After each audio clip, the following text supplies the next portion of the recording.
नमस्कार मंडळी. आज आपण बनवतो आहोत नफरत का शरबत. तर आता यापूर्वी आपण मोहब्बत का शरबत बघितलेला, तर त्याचंच एक्झॅक्ट अपोजिट नफरत का शरबत आहे. तर इथे ग्लासभर दूध आपण वापरणार आहोत, म्हणून ग्लासभर प्रमाणामध्ये आपण बर्फ बनवून घेतलेला होता. तर ग्लासा एवढाच आपण बर्फ यामध्ये घातलेला आहे आणि ग्लासभर आपण दूध यामध्ये घेतलेलं आहे. आता काय करायचं आहे, आपण एका छोट्या वाटीमध्ये दुधामध्ये केसर भिजवून ठेवलेलं, तर ते केसरयुक्त दूध यामध्ये घालून घ्यायचं आहे. तुम्हाला जर केसर नसेल वापरायचं, तुम्ही इथे रंग वापरू शकता. आता यामध्ये आपण 2 मोठे चमचे साखर घालून घेतलेले. आता एक मोठ्या आकाराचा सफरचंद यामध्ये किसून घालून घ्यायचं आहे. छान असा किसून घ्यायचा आहे आणि व्यवस्थित आपल्याला तो सर्व बाजूने सालीसकट किसून यामध्ये घालून घ्यायचं आहे.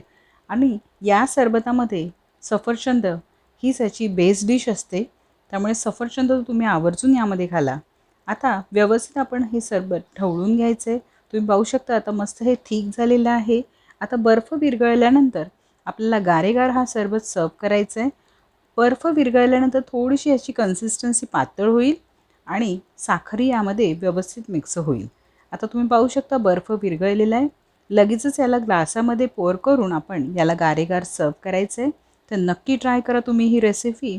आणि आपल्या सर्व मुस्लिम बांधवांना बकरी ईदसाठी मी स्पेशल डिश बनवलेली आहे. तर तुम्हाला सर्वांना बकरी ईदच्या खूप खूप शुभेच्छा. आणि ही रेसिपी ट्राय करायला विसरू नका. चॅनलला सबस्क्राईब करायला तर विसरूच नका. आणि तुमच्या सगळ्या कॉमेंट्स नक्की कळवा. धन्यवाद.